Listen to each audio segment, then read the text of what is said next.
सर्वांना माझा नमस्कार. मी संतोष बुटेवर आपलं स्वागत करते विद्या कोचिंग क्लासेसमध्ये.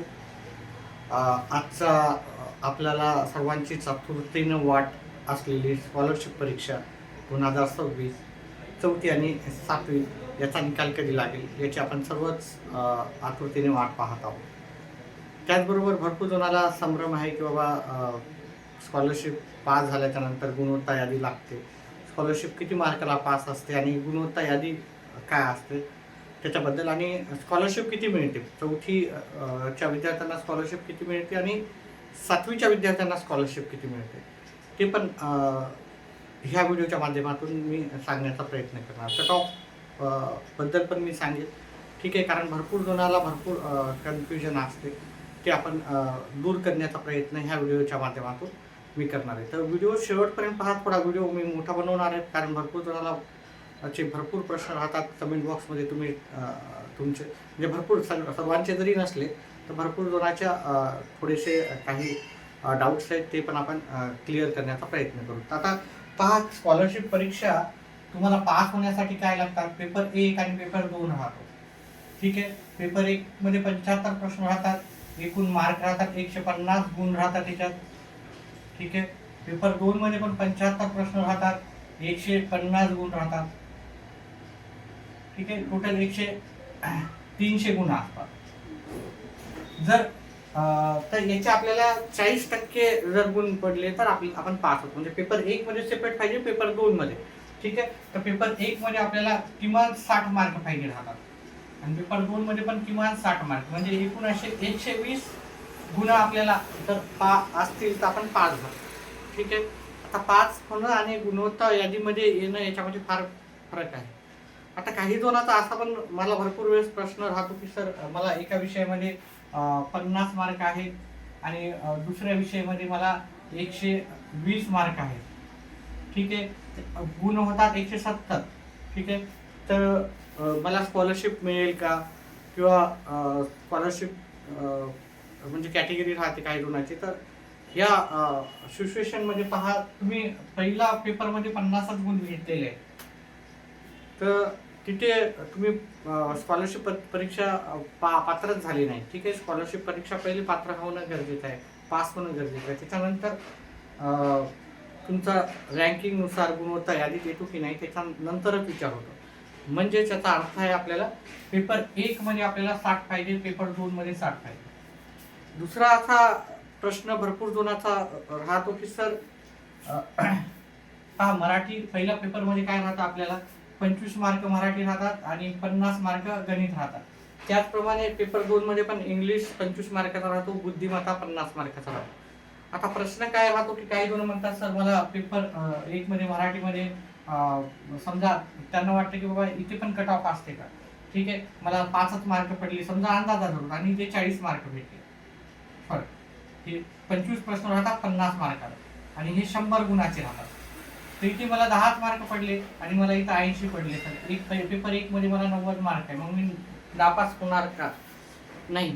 तुम्हाला 90 मार्क पडले दोन्ही मिळून, ठीक आहे. पेपर 1 आपला पेपर 1च असतो, ठीक आहे. त्याच्यामध्ये आपण मराठीचा पेपर 1, गणिताचा 2, इंग्लिशचा 3, बुद्धिमत्तेचा 4 असा वेगळा केला नाही. हा पेपर 1 आहे. या पेपरमध्ये तुम्हाला स्पष्टपणे 60 गुण हवे आहेत. हा पेपर 2 आहे, याच्यामध्ये आपल्याला स्पष्टपणे 60 गुण हवे, ठीक आहे. क्लिअर आहे. त्याच्यानंतरच तुमचं आपल्या गुणवत्ता यादी येते. पहिले निकाल येईल, ठीक आहे. हा निकाल सांगायचं विसरलोच. आपला निकाल जो येईल तो 10 जूनच्या आसपास येईल आणि गुणवत्ता यादी जुलैमध्ये येण्याची शक्यता आहे. आता 10 जून असं काही फिक्स डेट नाही आहे ही, ठीक आहे, पण एक अंदाजित डेट आहे. जूनमध्ये येण्याची शक्यता आहे. ते मिड जूनमध्ये पण असू शकते, 15 जून पण असू शकते, ठीक आहे. पण जूनमध्ये हा निकाल 100% येण्याची शक्यता आहे. तसं त्यांच्या नोटिफिकेशनमध्ये पण आहे. आणि जुलैमध्ये याचं मग आपल्याला काय म्हणणार आहे,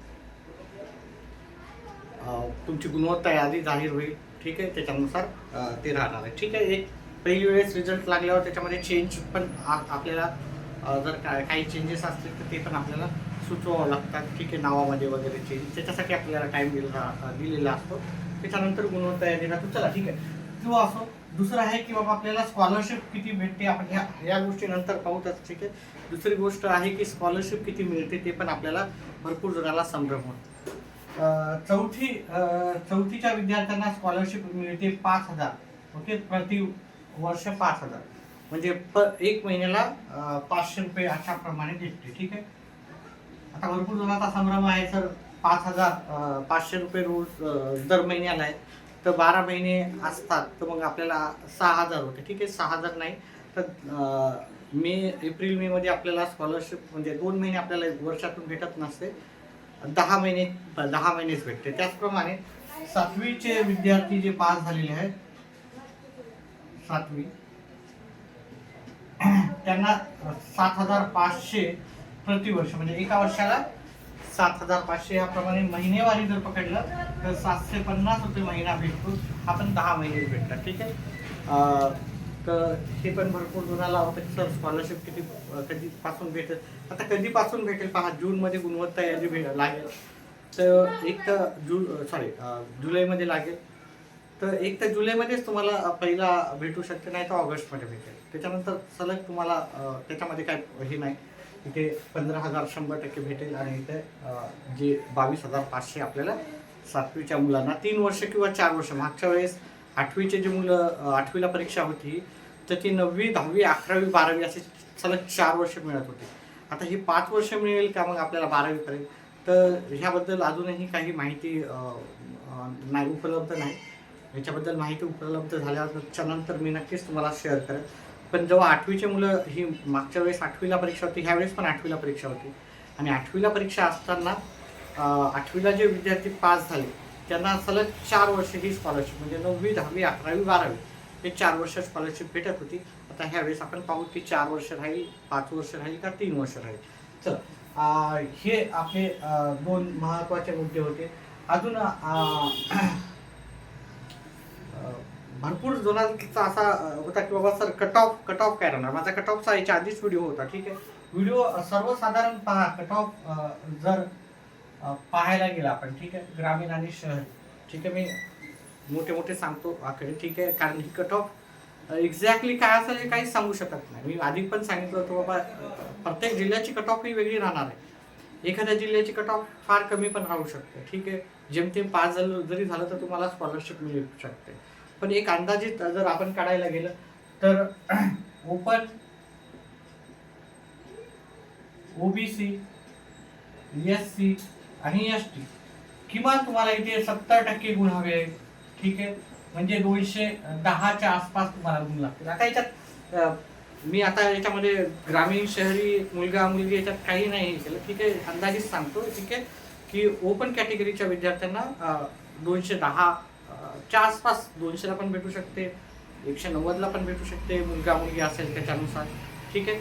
तर ही कमी जास्त होऊ शकते, प्रत्येक जिल्ह्यानुसार राहतात. आता जर एखाद्या जिल्ह्याची लोकसंख्या जास्त असेल किंवा तिथलचे विद्यार्थी फार सुशिक्षित असतील, हुशार असतील, सर्व फॅसिलिटी असतील शिक्षणाच्या, तर ऑब्व्हियसली त्यांची जास्त तयारी झालेली असते. जास्त तयारी झाली असल्यामुळे त्यांची कट ऑफ जास्त असू शकते. आणि काही जिल्ह्यामध्ये जिथं ज्याची लोकसंख्या कमी, जसं की मुंबईची लोकसंख्या जास्त आहे, पुण्याची लोकसंख्या जास्त आहे, तिथं सर्व फॅसिलिटी आहेत शिक्षणाच्या, सर्व प्रकारचे क्लासेस आहेत मुलांसाठी, तर तिथे होऊ शकते की कट ऑफ थोडी जास्त असू शकते. आणि बाकी ठिकाणी म्हणजे जे छोटे आहेत, जसं की आता मराठवाड्याचा आमचा जो जिल्हा आहे, हिंगोली जिल्हा झाला समजा, किंवा नागपूरच्या साईडचे काही जिल्हे झाले, ठीक आहे, गोंदिया असो, हे पण असते, ठीक आहे. आता मी नाही माहीत मला जिल्ह्याचे नाव काही, तर त्याच्यामुळे मी हे म्हणत नाही. हे छोटे जिल्हे असतात, तिथलची लोकसंख्या पण कमी आहे, आणि तिथलचं जे जर फॅसिलिटी शिक्षणाच्या कमी असतील, तर ऑब्व्हियसली थोडंसं यांचे निकाल थोडेसे कम्पेअर केलं तर यांचा जो कट ऑफ असतील थोडेसे कमी असतील. पुणे मुंबईच्या किंवा नागपूर, नाशिक, औरंगाबाद ह्या ठिकाणचे जर कट ऑफ पाहिले, त्याच्यापेक्षा याच्यामध्ये भरपूर तफावत थोडीशी काय किंवा जास्त पण राहू शकते, ठीक आहे. तर ओबीसीच्या विद्यार्थ्याची जी कट ऑफ राहू शकते आपली, ती असू शकते 65%च्या आसपास, ठीक आहे. एससीच्या विद्यार्थ्यांना 50 ते 55% जरी मार्क असतील तुम्हाला, म्हणजे जवळजवळ 150 ते 170, तरी पण आपल्याला स्कॉलरशिप भेटू शकते. STच्या मुलांना ते 55% च्या आसपास आपण एक धरू, ठीक आहे. यांना 160-65 ते 180 मध्ये आपल्याला स्कॉलरशिप आहे. इथे तुम्हाला 190 ते 200 किंवा 185 ते 200 मध्ये ओबीसीच्या मुलांना हे स्कॉलरशिप भेटू शकते. आता इथे जर पाहिलं, 4थीच्या मुलांना कोणत्याही प्रकारचा एक्सपिरियन्स नव्हता परीक्षेत देण्याचा, ठीक आहे. व्हिडिओ थोडा मोठा होणार आहे थोडा, ठीक आहे, मी आधीच सांगितलेलं आहे. 4थीच्या मुलांना कोणत्याही प्रकारचा अनुभव नव्हता. मी का म्हणतो, कारण जेव्हा ही परीक्षा 5वीला स्कॉलरशिपचे विद्यार्थी होते त्यांना होतात, त्यांनी आधीपासूनच जे मुलं होते ते नवोदयची तयारी करत होते. नवोदयची तयारी करत असल्यामुळे काय होतं की त्यांना हे सर्व आधीच माहीत राहायचं. त्याच्यामुळे ती कट ऑफ, मी जसं सांगितल्याप्रमाणे ती 75 ओपनमध्ये 75% गुण घ्यावं लागायचे किंवा आसपास त्यांच्या 70च्या वरी तर 100% ही कट ऑफ राहायची. पण ह्यावेळेस 4थीच्या मुलांना त्यांची आधीपासूनच नवोदयची तयारी नव्हती, ठीक आहे. नवोदयची काही जण 3रीपासूनच तयारी करतात, ते असो काही ते तुरळक मुलं राहतात. पण जास्त लार्ज स्केलवर त्यांनी नवोदयची तयारी आधी खूप तयारी केलेली असते, त्याच्यामुळे त्यांना स्कॉलरशिप परीक्षा ही फार सोपी जाते. तर 4थीच्या मुलांना ही कट ऑफ अजूनही कमी असू शकते, माझा एक अंदाजित आहे. आता हे माझा ओपिनियन आहे, माझं मत आहे, ठीक आहे, की ही कट ऑफ अजूनही कमी असू शकते. म्हणून तुम्ही अपेक्षा सोडू नका, सर हे सांगितलं म्हणजे हेच कट ऑफ राहणार का किंवा याच्यामध्येच लागणार का. आता ओपनचं 200 किंवा 200च्या कमीवर पण तुम्हाला भेटू शकते ही स्कॉलरशिप. ओबीसीच्या मुलांना 160 वर पण स्कॉलरशिप भेटू शकते. SC ST कॅटेगरीच्या मुलांना 120-130 वर पण भेटू शकते. मेन गोष्ट एवढीच आहे की दोन्ही विषयामध्ये पास असणं हे पहिलं मोठा आपला क्रायटेरिया आहे दोन्ही विषयामध्ये, पेपर 1 आणि पेपर 2 मध्ये, ठीक आहे. तर जर तुम्हाला समजा ओपन कॅटेगरीचा कोणताही विद्यार्थी असो 170च्या वरी मार्क असतील आणि ओबीसी किंवा कॅटेगरीचा विद्यार्थी असेल तर 150च्या वरी असेल तर अपेक्षा सोडू नका, ठीक आहे. स्कॉलरशिप भेटेल न भेटेल तो वेगळा गोष्ट आहे, पण आपल्या विद्यार्थ्यांना चांगले गुण मिळवलेले आहेत, ठीक आहे. त्याच्याबद्दल तुम्हाला काय पाहिजे की त्याचा म्हणजे तुम्हाला त्याचा प्राऊड फील व्हायला पाहिजे, ठीक आहे. आणि आपला मुलगा आता ह्या स्पर्धा परीक्षेच्या युगात टिकतोय. आणि जर मार्क जरी कमी पडले असेल, भलेही नापास जर झाला असेल, अपात्र जरी झाला असेल, तरी घाबरून जायची गरज नाही. आता आपण तयारीला लागायचं, पुढच्या परीक्षेत ज्या येणार आहे त्याच्या तयारीला लागायचं आहे. आणि आपण कुठेतरी कमी पडलो आतापर्यंत, पण आता इथून कमी नाही पडायचं. आपल्याला अभ्यास करायचा, जोमाना अभ्यास करायचा, जास्त करायचा. आणि आपल्याला कुठेतरी आपण जे मागं पडलेलं आहे आपण आता आपल्याला कुठेतरी ही कसं राहते हे आपल्याला काय म्हणतात त्याला, आपल्याला कुठेतरी हे जागवण्याचं काम करतं, हे की नाही. ह्या परीक्षा आणि आपल्याला मुलाला मार्क कमी पडलेले आहेत, तर त्याच्यामुळे याच्याकडे लक्ष देणं आपली जबाबदारी आहे, आईवडील म्हणून, पालक म्हणून. तर हे आपल्याला इथे लक्ष घ्यायचं आहे की मुलांनी मार्क कमी घेतले, ते ही फक्त परीक्षा आपल्याला एक की काहीतरी आपल्या म्हणजे सांगते की बाबा तुमचा आपले मुलं लेकरं कुठे आहे. मार्क चांगले पडत असेल तर गुड, व्हेरी गुड, आणि असाच आपल्याला अभ्यास ठेवायचा. आणि मार्क कमी पडत असेल तर का कमी पडत आहे, मग आपण त्याला थोडंसं अजून लक्ष देऊ, कारण ह्या परीक्षा फार महत्त्वाच्या आहे. ह्याच प्रकारच्या परीक्षा ज्या राहतात त्याच प्रकारच्या परीक्षा. आता जर तुम्हाला नोकरी पाहिजे असेल कोणती, तर ह्याच प्रकारच्या परीक्षा तुम्हाला राहणार आहे. तर तयारी करून घ्यायची, आपल्याला जास्त अभ्यासाची गरज आहे. आणि त्याच्यामध्ये काही मार्क कमी पडले म्हणून आपल्याला काही वाईट वाटून घ्यायची कारण नाही आहे, ठीक आहे. जेवढे मार्क कमी आपण पेपर तर दिले, ठीक आहे, असे प्रकारचे पेपर आपण द्यायचे, ठीक आहे. एखाद्या वेळेस तुम्हाला स्कॉलरशिप नसेल, नवोदय नसेल, तर श्रेया परीक्षा राहते, मंथन असते, BDS असते, सर्व परीक्षेला भाग घ्या, ठीक आहे. पैसे वगैरे जात असलेले 1-2 हजार रुपये आता ह्या परीक्षेच्या फीस लई वाढलेल्या आहेत, त्याच्यामुळे जात असतील तर हरकत नाही, ठीक आहे. आपला एखादा खर्च कमी करा, एखादं बाहेर जेवण केलं आपण पूर्ण फॅमिलीनं किंवा कुठे बाहेरगावी जाऊन आलो आपण, ठीक आहे, फिरायला, तरी भरपूर खर्च येतो. तर समजून घ्यायचं तर त्याच प्रकारचं. आणि ह्या परीक्षा आपण त्यांना अवॉइड नाही करायच्या, ठीक आहे. सध्या खूप व्हिडिओ मोठा होतो, मी अजून थोड्या दिवसात 1-2 दिवसात तुम्हाला नक्कीच एक लाईव्ह पण येईल. मी वाटल्यास तुमचे काही शंका असतील त्याच्यासाठी लाईव्ह क्लास पण घेऊन येईल, सॉरी लाईव्ह आपलं यूट्यूबवर येईल मी एखाद्या वेळेस. तर सध्या खूप मोठा व्हिडिओ झाल्यामुळे मी इथेच थांबतो. नक्कीच तुमचे डाऊट्स असतील तर कमेंट बॉक्समध्ये टाका. आपले मार्क पण कमेंट बॉक्समध्ये टाका. आपली कॅटेगरी टाका, जिल्ह्याचं नाव टाका. सध्या ह्या व्हिडिओमध्ये एवढंच. व्हिडिओ आवडल्यास व्हिडिओला लाईक करा, चॅनलला सबस्क्राईब करा. व्हिडिओ पाहिल्याबद्दल धन्यवाद.